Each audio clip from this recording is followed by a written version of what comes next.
नमस्कार दोस्तों, दिव्य भारद्वाज ज्योतिष में आप सभी लोगों का स्वागत है। दोस्तों, आज हम अखिलेश यादव जी की, जो पूर्व में उत्तर प्रदेश के मुख्यमंत्री थे, उनकी कुंडली का विश्लेषण करेंगे। क्योंकि आने वाले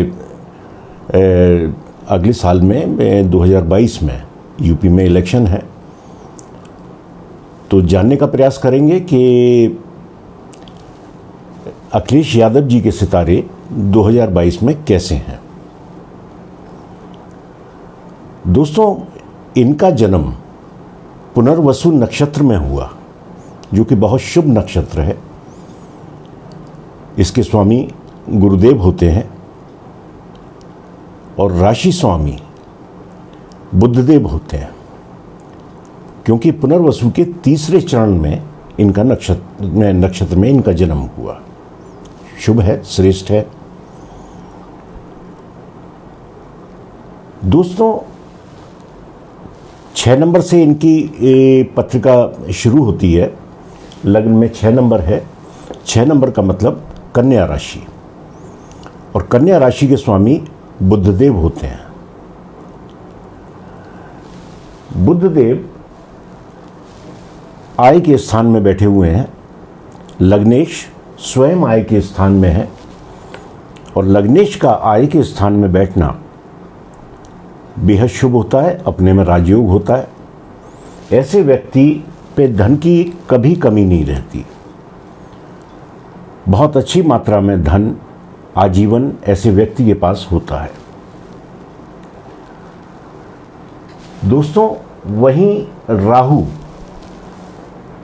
चतुर्थ स्थान में सुखों के भाव में राहुदेव विराजमान है। राहुदेव 9 नंबर का मतलब धनु राशि। धनु राशि में राहुदेव बैठे हुए हैं, जो कि इनकी मित्र राशि नहीं है। और यहां पे 9 नंबर में ये नीच के हो जाते हैं। दोस्तों, 15 डिग्री तक राहुदेव नीच के होते हैं और 15 डिग्री तक ही उच्च के होते हैं। तो नीच भंग भी राहुदेव का नहीं हुआ, क्योंकि ये 14 डिग्री पे हैं। 15 डिग्री तक ये नीच के रहते हैं, उसके बाद सामान्य अवस्था। तो राहुदेव चतुर्थ में, जो कि सुखों का भाव है, तो नीच के बैठे हुए हैं। बहुत अच्छी बात है कि राहुदेव की दशा इनके ऊपर नहीं आई, क्योंकि दशा इनकी शुरू हुई गुरुदेव से, बृहस्पति देव से। तो राहु की दशा इनके जन्म से पहले निकल गई, वरना ये शुभ होने वाली नहीं थी। वहीं गुरुदेव बैठे हैं पंचम में। पंचम में 10 नंबर का मतलब मकर राशि। मकर राशि में गुरुदेव बैठे हुए हैं वक्री अवस्था में। 10 नंबर में गुरुदेव भी नीच के हो जाते हैं। लेकिन गुरुदेव का यहां पे नीच भंग है, और ये नीच भंग राजयोग की स्थिति में है। गुरुदेव ने यहां पे राजयोग बनाया हुआ है, इनका नीच भंग हो गया है। क्योंकि गुरुदेव जब नीच के होते हैं तो सिर्फ 5 डिग्री तक ये नीच के होते हैं। 5 डिग्री के बाद ये सामान्य अवस्था में आ जाते हैं। तो गुरुदेव क्योंकि डिग्री वाइज बली हैं, इसलिए ये नीच के नहीं माने जाएंगे। हमेशा किसी भी ग्रह का नीच और उच्च देखने से पहले उसकी डिग्री पे जरूर देख लें। इसमें मैंने पहले वीडियो बनाया हुआ है कि ग्रह कितनी डिग्री तक नीच का होता है और कितनी डिग्री तक उच्च का होता है, वरना फलादेश ठीक नहीं होता। तो गुरुदेव यहां नीच के होने के बाद भी इनका नीच भंग राजयोग है।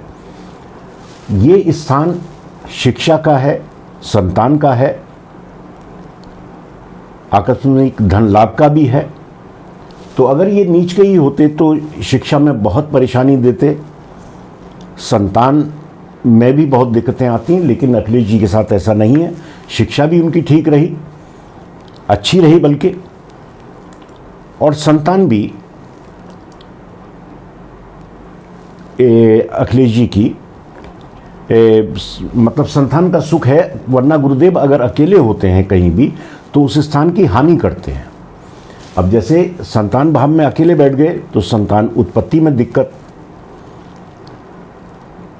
बहुत परेशानी होती है अगर अकेले होते और सामान्य स्थिति में होते, लेकिन राजयोग कारक स्थिति में है, इसलिए संतान में भी कोई दिक्कत नहीं, शिक्षा में भी कोई दिक्कत नहीं। दोस्तों, इनका जन्म का समय नोट कर लें, 1 जुलाई 1973 दोपहर के 12 बजे मैनपुरी उत्तर प्रदेश में इनका जन्म हुआ है। ये विवरण भी नेट से ही प्राप्त हुआ है। ये भी प्रमाणित तौर से नहीं कहा जा सकता कि ये कितना सही है, लेकिन जो स्थितियां, ग्रह स्थितियां हैं, वो अखिलेश जी के साथ भी इसी कुंडली के हिसाब से मैच होती हैं। वहीं मंगल देव सप्तम में पत्नी के स्थान पर बैठे हुए हैं। मंगल देव का यहां बैठना ये बताता है कि ये मंगली हैं। तो मंगली अवस्था में अखिलेश जी की कुंडली बताती है कि ये मंगल दोष इनके ऊपर है।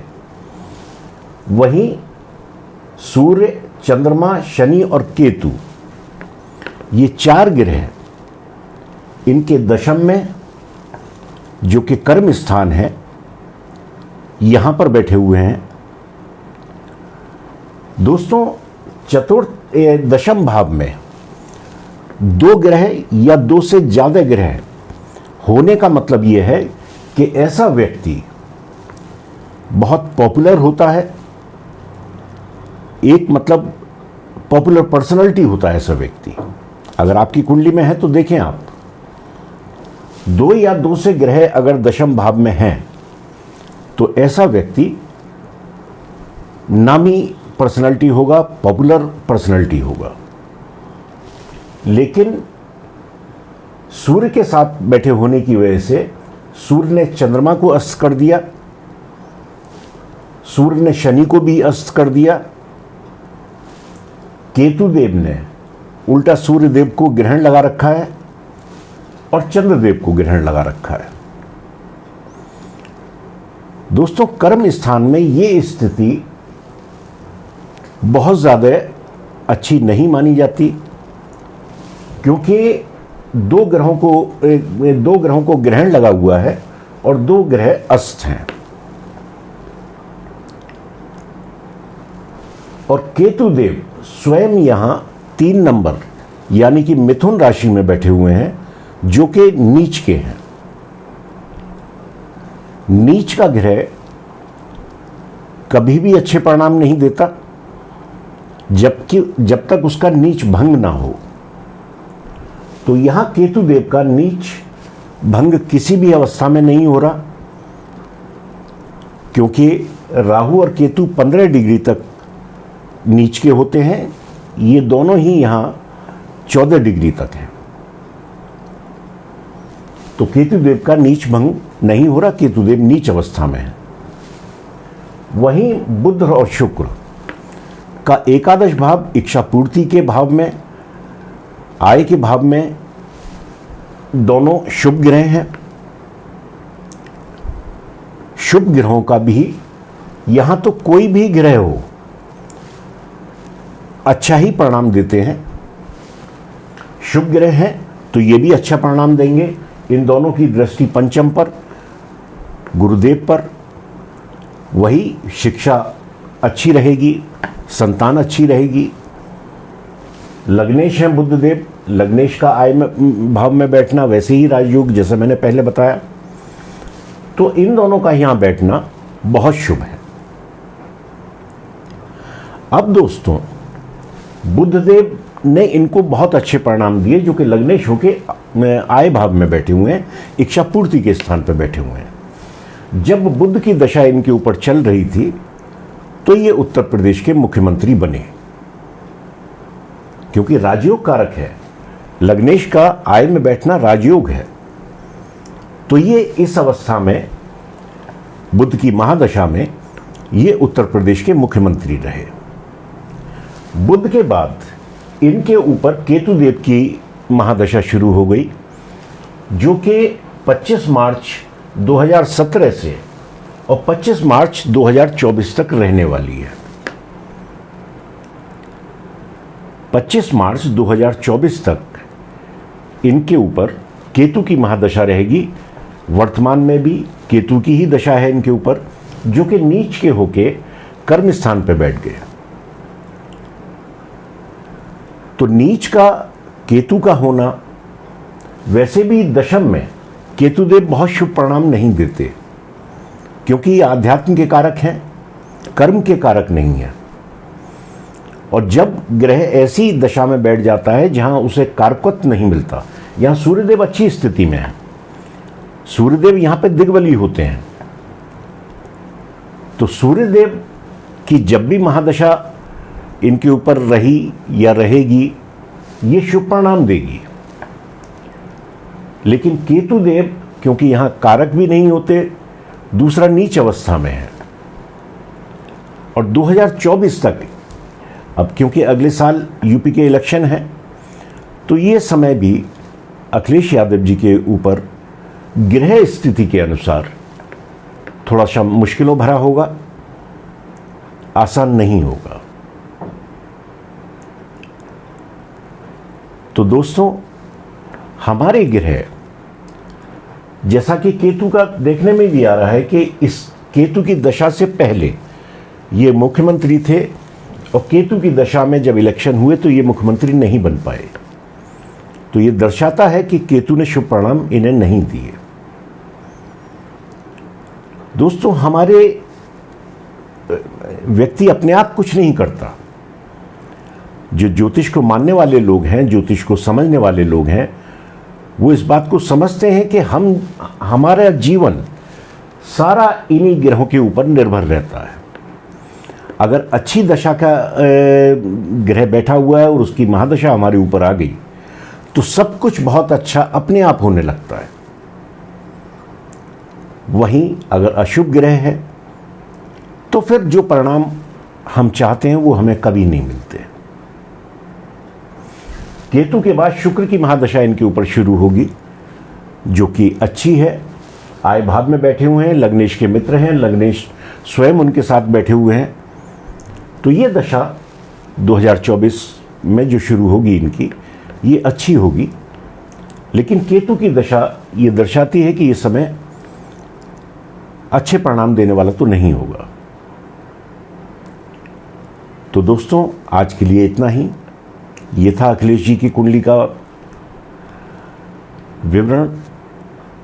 मिलते हैं फिर किसी नए विषय के साथ। जिन लोगों ने इस चैनल को सब्सक्राइब नहीं किया, प्लीज़ सब्सक्राइब करें। अच्छा लगा हो तो लाइक करें, बेल आइकॉन दबाएं। मिलते हैं फिर किसी नए विषय के साथ। नमस्कार।